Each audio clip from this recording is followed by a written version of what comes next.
September 14, 1962, 6:30 a.m. FBI Special Agent Robert Wilson stood over Bumpy Johnson in handcuffs and said the words that would cost 6 federal agents their lives. Just another N-word criminal from Harlem. By September 19th, Wilson's entire task force was either dead, hospitalized, or requesting immediate transfer out of New York.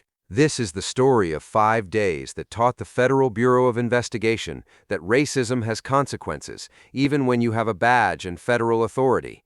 When Bumpy Johnson finished teaching that lesson, the FBI quietly implemented new policies about appropriate conduct in minority communities. They never admitted why. To understand why FBI Special Agent Robert Wilson thought he could insult Bumpy Johnson without consequences, you need to understand the federal government's approach to Harlem in 1962. The civil rights movement was gaining momentum across the South, but New York City presented different challenges for federal law enforcement. Instead of dealing with segregation protests, the FBI was focused on what they called urban criminal enterprises, code for black-controlled illegal businesses. J. Edgar Hoover had created Operation Harlem Sweep, designed to eliminate independent criminal organizations in black neighborhoods and replace them with federal control. The operation wasn't about justice, it was about power and maintaining racial hierarchy. Special Agent Robert Wilson was Hoover's choice to lead the operation. Wilson was 38 years old from Montgomery, Alabama, with 15 years of experience breaking up what he considered inferior criminal elements throughout the South.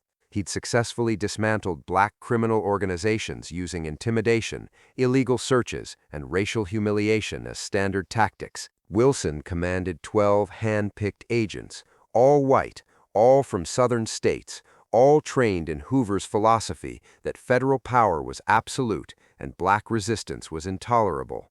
They'd been given unlimited resources and clear instructions: arrest Bumpy Johnson and destroy his organization by any means necessary. What Wilson didn't understand was that Bumpy Johnson had been fighting federal interference in Harlem for 30 years, and he had the resources and intelligence to wage successful war against the federal government itself. September 14th, 1962, 6:30 a.m. 12 FBI agents in tactical gear kicked in Bumpy's front door during breakfast with his wife Mamie. Wilson expected to find a nervous street criminal, perhaps armed, certainly unprepared for federal authority. Instead, he found Bumpy Johnson calmly finishing his eggs and reading the morning newspaper, dressed in an expensive suit, completely unsurprised by the federal intrusion. "Good morning, gentlemen," Bumpy said politely, folding his newspaper. "I assume you have proper federal warrants for this visit." Wilson was immediately frustrated. Bumpy's calm confidence, expensive clothes, and educated speech contradicted every assumption Wilson had developed about black criminals during his Southern career. "Stand up immediately. You're under arrest for federal racketeering, conspiracy, and tax evasion," Wilson ordered, producing handcuffs. "May I see the warrants?" Bumpy asked calmly. "You'll see them at the courthouse," Wilson snapped, grabbing Bumpy's arm. As Wilson cuffed Bumpy's hands behind his back with unnecessary force, he leaned close and whispered the racist insult that would define the next 5 days. "Just another N-word criminal from Harlem. You people think you're special, but you're all exactly the same to me." Bumpy didn't react with anger or resistance. He just turned his head slightly and looked directly into Wilson's eyes with an expression that made the FBI agent suddenly uncomfortable. "Agent Wilson," Bumpy said quietly, "you just made a mistake that's going to cost you everything you value in this world." Wilson laughed, confident in his federal authority. "What are you going to do about it from federal prison? You're going where criminals like you belong." Bumpy smiled coldly. "We'll see who ends up where." Agent Wilson. The FBI's evidence against Bumpy was circumstantial, deliberately assembled for harassment rather than conviction. They had surveillance photos, financial records showing legitimate income, and testimony from informants who'd never witnessed actual crimes. Wilson's plan was to hold Bumpy for 48 hours and disrupt his organization. But Bumpy's attorney, civil rights lawyer Clarence Mitchell, had him released on bail within 6 hours through legal maneuvers that exposed the weakness of the federal case. By 1 p.m., Bumpy was back on Harlem's streets, free to respond to Wilson's racist insult in his own devastating way. That evening, Bumpy called a meeting with his most trusted associates, Illinois Gordon Jr., Quick Lewis, and Marcus Thompson. They gathered at Small's Paradise. "The FBI thinks they can come into our community, arrest our people, and insult us without consequences," Bumpy said, his voice controlled but dangerous. "Agent Wilson and his team need comprehensive education about respect, dignity, and the real limits of federal authority." "Boss, these are federal agents," Illinois warned. "Touching FBI brings heat we've never dealt with." "I didn't say anything about killing federal agents," Bumpy replied calmly.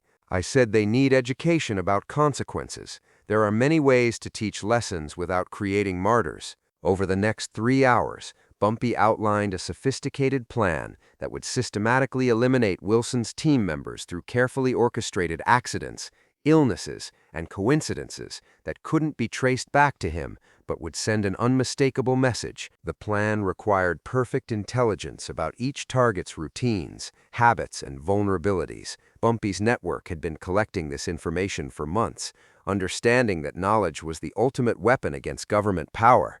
The plan would unfold over exactly 5 days. 6 agents would be neutralized through methods that appeared random but demonstrated flawless execution. September 15th, Day 1. Agent Thomas Crawford was the first target. Crawford was Wilson's second-in-command, a 34-year-old from Georgia who'd laughed during Wilson's racist insult and made additional derogatory comments during the ride back to headquarters. Crawford jogged through Central Park every morning at exactly 7:30 a.m., following an identical route. Bumpy's network had mapped his routine, identifying the perfect location near the reservoir where he'd be most vulnerable. At 8:15 a.m., joggers found Crawford unconscious near the reservoir. He'd suffered a severe concussion, 3 broken ribs, and internal bleeding requiring emergency surgery. His wallet and FBI badge were missing, making it appear like a violent robbery. The attack was swift and professional, with no witnesses. Crawford spent 3 weeks in intensive care and immediately requested transfer to Denver, citing personal safety concerns. September 16th, Day 2. Agent Michael Stevens was the second target. Stevens had made jokes about typical Negro living conditions during the apartment search. He was the task force's financial investigator, responsible for tracking Bumpy's money. Stevens ate lunch at Romano's restaurant every Tuesday at 2:30 p.m., always ordering veal parmesan. Bumpy's network had infiltrated the kitchen staff weeks earlier. At 2:30 p.m., Stevens suffered what appeared to be severe food poisoning. Within an hour, he was in emergency with symptoms resembling botulism, but far more severe. The restaurant was investigated extensively, but no contaminated food was found.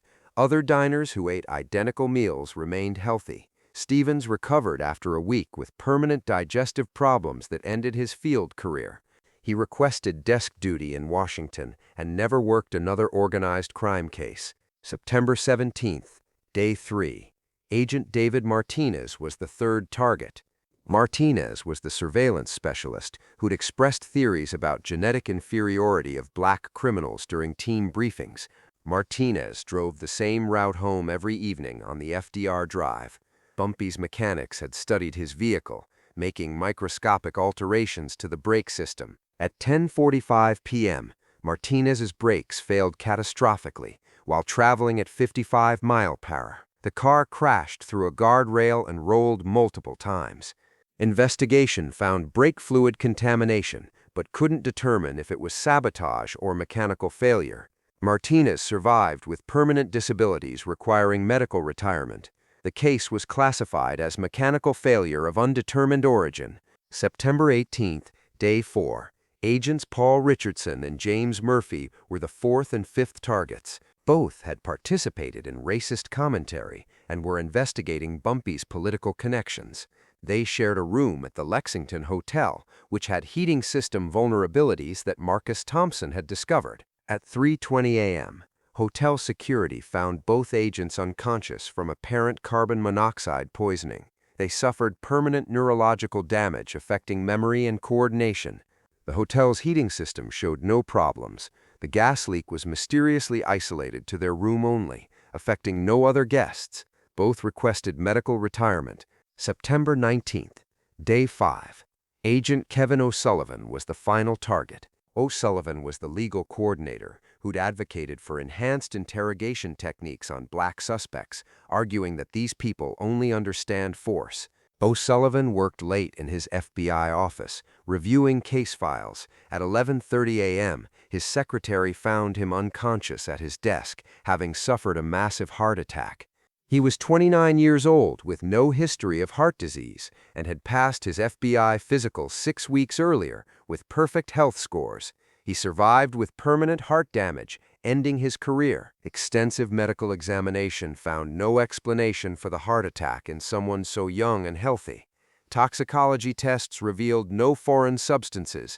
By September 19th, Wilson had lost 6 of 12 team members to unexplainable incidents that defied statistical probability but couldn't be connected to any individual or organization. Wilson understood exactly what was happening and knew who was responsible, but understanding and proving were different challenges, and Bumpy had ensured no evidence connected him to the incidents. Each event appeared completely random: park mugging, food poisoning, brake failure, gas leak, heart attack, the kind of accidents that occurred daily in New York City. On September 20th, Wilson requested an emergency meeting with FBI Director Hoover. The 3-hour discussion covered Operation Harlem Sweep's complete failure and Wilson's assessment that his task force had been systematically neutralized through retaliation.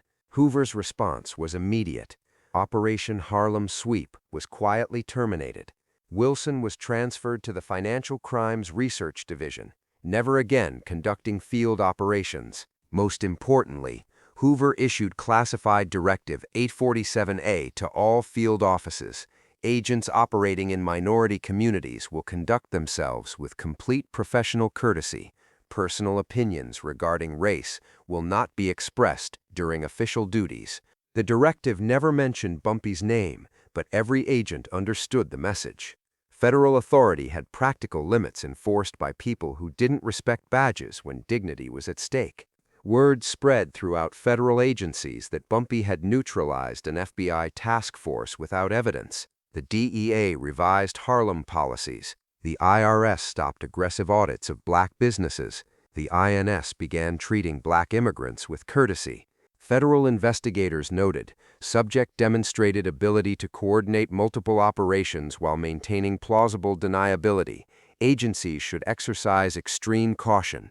The story became FBI folklore, emphasizing the importance of professional conduct, regardless of suspect's race. Wilson never again worked cases involving minority suspects. Retiring in 9 years later, agents would share the Harlem incident during training, always stressing professional behavior when dealing with sophisticated criminal organizations. This is the story of 5 days that taught America's most powerful law enforcement agency that racism has consequences no matter what authority you represent. When Wilson called Bumpy just another N-word criminal, he thought federal power would protect him. Instead, he discovered that respect must be earned through conduct, even by federal agents. If this story of justice and sophisticated law enforcement lessons moved you, hit that subscribe button. Share with someone who understands that respect must be earned. In comments, let me know, was Bumpy's response justified? Next week, we're revealing classified FBI files secret for 60 years.